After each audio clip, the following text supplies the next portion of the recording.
Hello दोस्तों, आज हम सॉल्व करेंगे जीके के कुछ क्वेश्चन, जिसमें कि पहला क्वेश्चन है, निम्नलिखित में से किस क्रांति को अक्टूबर की क्रांति कहा जाता है? यानी कि अक्टूबर रिवॉल्यूशन किसे कहा जाता है?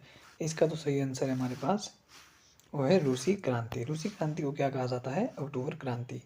यह कब हुई थी? 1917 में। और जो इंग्लैंड की क्रांति है, ये इंग्लैंड की क्रांति कब हुई थी? ये हुई थी आपकी 1688 89 में, यानी कि 1688 एंड 89 में। इस क्रांति को क्या कहा जाता है? Glorious revolution. अगला है हमारे पास फ्रांसीसी क्रांति। फ्रांसीसी क्रांति कब हुई थी? ये हुई थी हमारी 1789 को। अगला क्वेश्चन है, भारत में प्रशासन की बुनियादी क्षेत्रीय इकाई निम्नलिखित में से क्या है? इसका जो सही आंसर है वो है जिला, यानी कि डिस्ट्रिक्ट। अगला है, निम्नलिखित में से किसे भारत का पहला लोकपाल नियुक्त किया गया था? क्वेश्चन इस तरह बन सकता है कि भारत का पहला लोकपाल कौन था? अब तो था में चला गया है, क्योंकि अब नया लोकपाल बन गया है। उनका नाम था न्यायाधीश पीसी घोष, भारत का पहला लोकपाल। और जो वर्तमान में भारत का लोकपाल है, वर्तमान में जो भारत का लोकपाल है, उनका नाम क्या है? अजय माणिकराव खानविलकर, जो वर्तमान में भारत के लोकपाल है। अगला हमारे पास क्वेश्चन है, भारत में सूचना का अधिकार अधिनियम किस वर्ष लागू किया गया था? यह लागू किया गया था 2005 में। 12 अक्टूबर 2005 को 12 अक्टूबर 2005 को सूचना का अधिकार अधिनियम लागू किया गया था। अगला क्वेश्चन है, बुलंद राय मेहता समिति का संबंध किससे है? बुलंद राय मेहता समिति का संबंध हमारे पंचायती राज अधिनियम से संबंधित है। बुलंद राय मेहता समिति का गठन कब किया गया था? 1957 को। इसमें बात की गई थी त्रिस्तरीय पंचायती राज व्यवस्था की।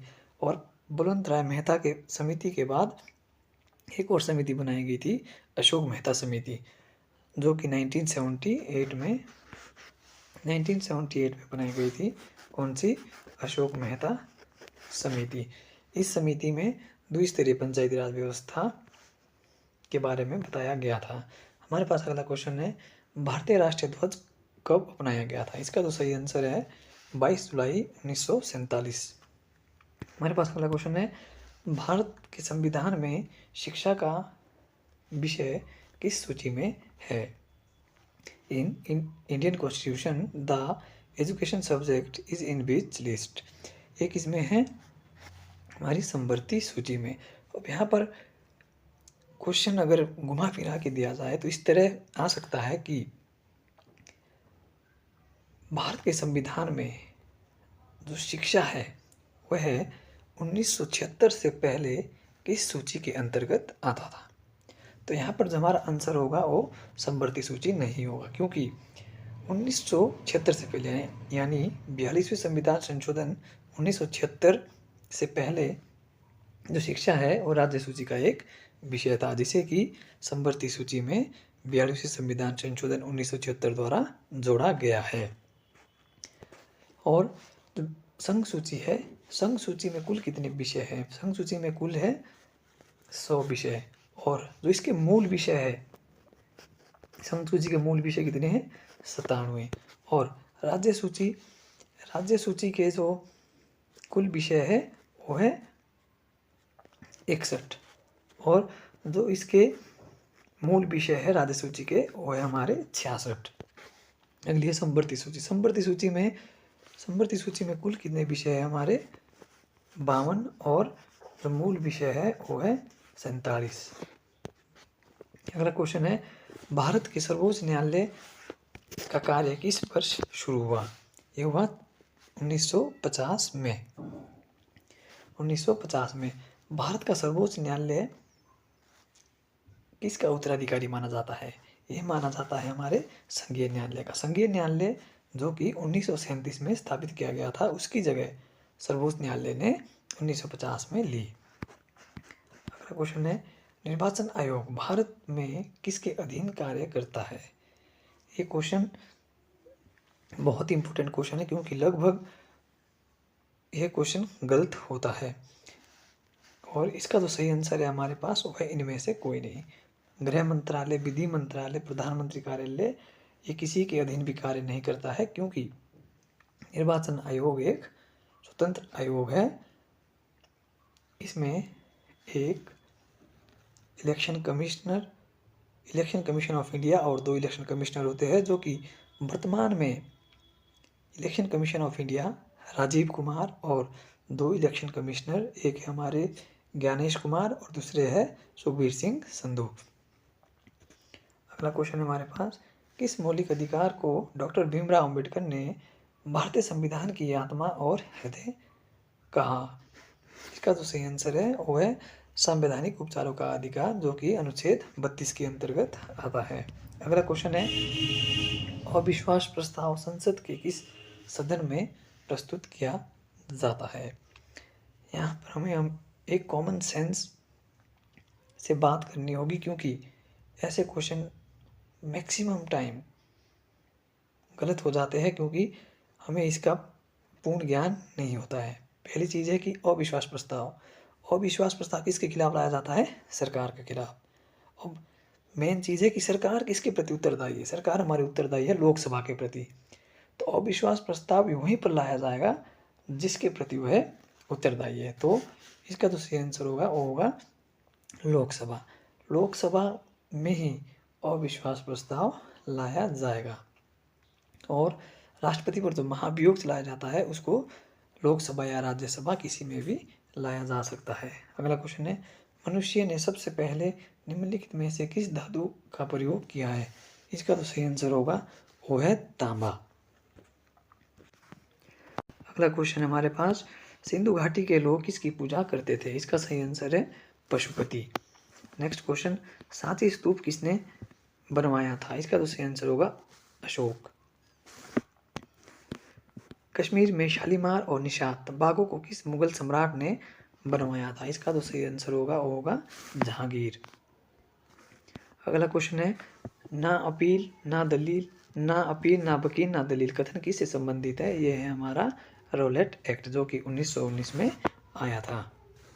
अगला क्वेश्चन है हमारे पास, 1972 में हुए शिमला समझौते पर हस्ताक्षर किसने किए थे? ये बहुत ही अच्छा क्वेश्चन है, क्योंकि इसमें हमें हर क्वेश्चन में कुछ ना कुछ हिंट दिया गया है। पहली है कि पंडित नेहरू और जुल्फिकार अली भुट्टो। पंडित नेहरू की तो 1972 से पहले ही मृत्यु हो चुकी थी। उसके बाद हमारे पास इंदिरा गांधी व जुल्फिकार अली भुट्टो। और अगला है मोहम्मद अली जिन्ना व पंडित नेहरू। यहाँ भी पंडित नेहरू दोबारा आ गए। और डी में है इंदिरा गांधी व मोहम्मद अली जिन्ना, यहाँ जिन्ना जी दोबारा आ गए हैं। तो क्वेश्चन नंबर 77 का जो सही आंसर होगा वह है इंदिरा गांधी और जुल्फिकार अली भुट्टो। अगला क्वेश्चन है, भारत का मैनचेस्टर किस शहर को कहा जाता है? भारत का मैनचेस्टर किसे कहा जाता है? अहमदाबाद को। और यहाँ पर हमें 2 क्वेश्चन और मिलते हैं, जैसे कि उत्तर भारत का मैनचेस्टर किसे कहा जाता है? वो है कानपुर। और दक्षिण भारत का मैनचेस्टर किसे कहा जाता है? कोयम्बटूर को। नेक्स्ट क्वेश्चन, पार्श्व झील कहाँ पर स्थित है? पार्श्व झील कहाँ पर स्थित है? आपकी तिब्बत में। अगला क्वेश्चन है, मैकमोहन रेखा किन देशों के बीच है? मैकमोहन रेखा किन देशों के बीच है? भारत और चीन के बीच। और भारत और पाकिस्तान के बीच कौन सी रेखा है? रेड क्लिफ रेखा। अगला क्वेश्चन हमारे पास, भूकंप का मुख्य कारण क्या है? भूकंप का जो मुख्य कारण होता है वो होता है विवर्तनिक बल, यानी कि टेक्टोनिक फोर्स।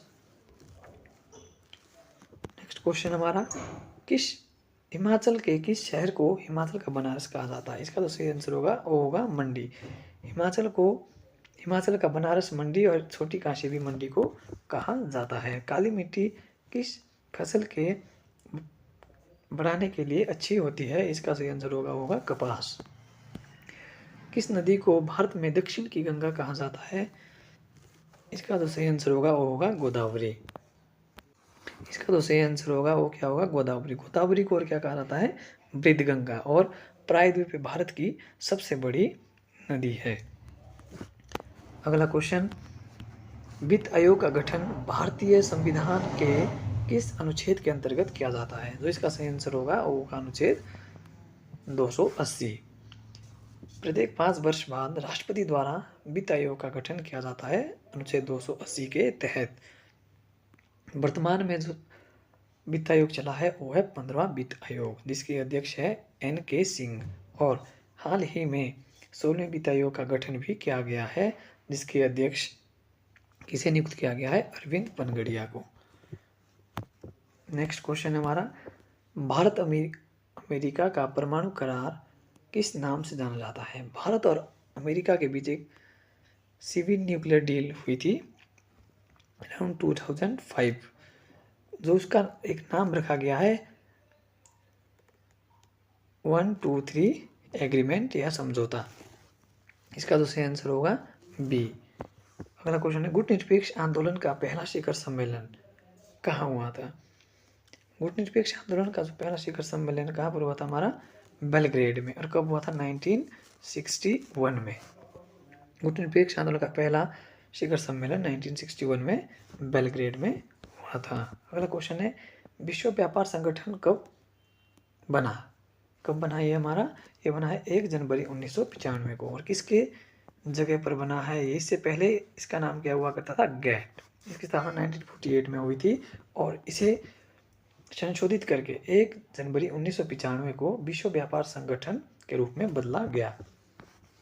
अगला क्वेश्चन हमारे पास, संविधान का कौन सा संशोधन अधिनियम एक मिनी संशोधन के नाम से जाना जाता है? तो इसका सही आंसर होगा वो है 42वां संविधान संशोधन। इसे क्या कहा जाता है? Mini constitution.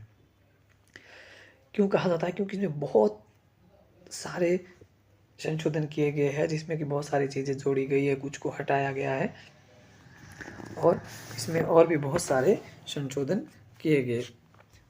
42वें संविधान संशोधन से ही हमें देखने को मिलता है कि जो हमारी प्रस्तावना है उसको भी संशोधित किया गया है। प्रस्तावना में 3 शब्द जोड़े गए थे, उसमें कि जो पहला शब्द था वो था समाजवादी, दूसरा था धर्मनिरपेक्ष यानी कि पंथ निरपेक्ष और तीसरा था अखंडता। और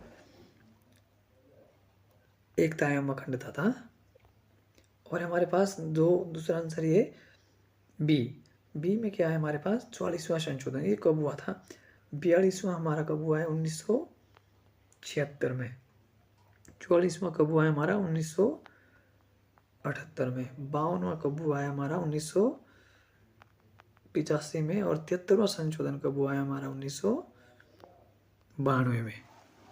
इन सबको आपने ध्यान रखना है, क्योंकि इन्हीं से रिलेटेड कहीं ना कहीं हमें क्वेश्चन पेपरों में देखने को मिलते हैं।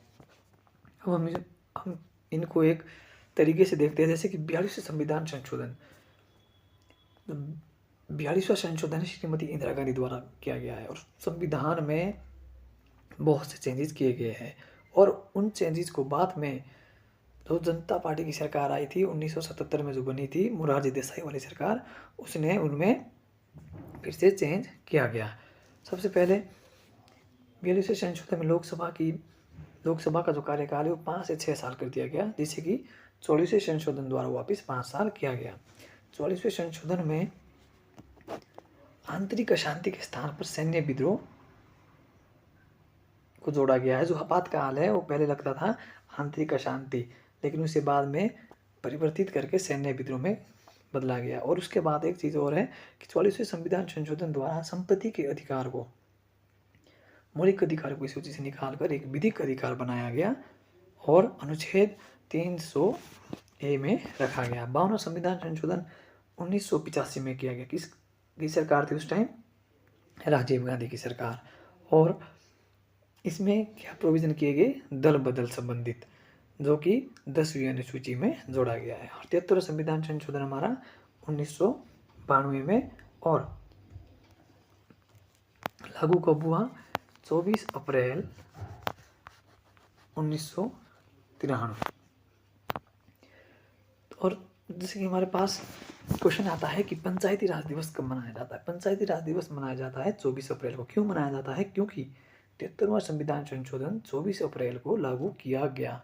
73वां संविधान संशोधन किससे संबंधित है? पंचायती राज। हमारे पास अगला क्वेश्चन है, भारत में संसद के संयुक्त अधिवेशन की अध्यक्षता कौन करता है? तो इसका सही आंसर होगा लोकसभा अध्यक्ष। अनुच्छेद 108 के तहत राष्ट्रपति द्वारा संयुक्त अधिवेशन बुलाया जाता है, जिसकी अध्यक्षता लोकसभा के अध्यक्ष द्वारा की जाती है। आज तक 3 बार राष्ट्रपति द्वारा संयुक्त अधिवेशन बुलाया गया है, जिसमें कि सबसे पहले 1961 यानी कि 60-61 में बुलाया गया है, जो कि डाउरी प्रिवेंशन के संबंधित था, और दूसरा बुलाया गया था हमारा 1977-78 में, जो कि किसके संबंधित था? बैंकिंग सर्विस कमीशन से संबंधित था, और तीसरा बुलाया गया था हमारा 2002 में, जो कि प्रिवेंशन ऑफ टेररिज्म बिल से संबंधित था। और संयुक्त अधिवेशन में जो बिल पास करवाया जाता है वह साधारण बहुमत से पास करवाया जाता है।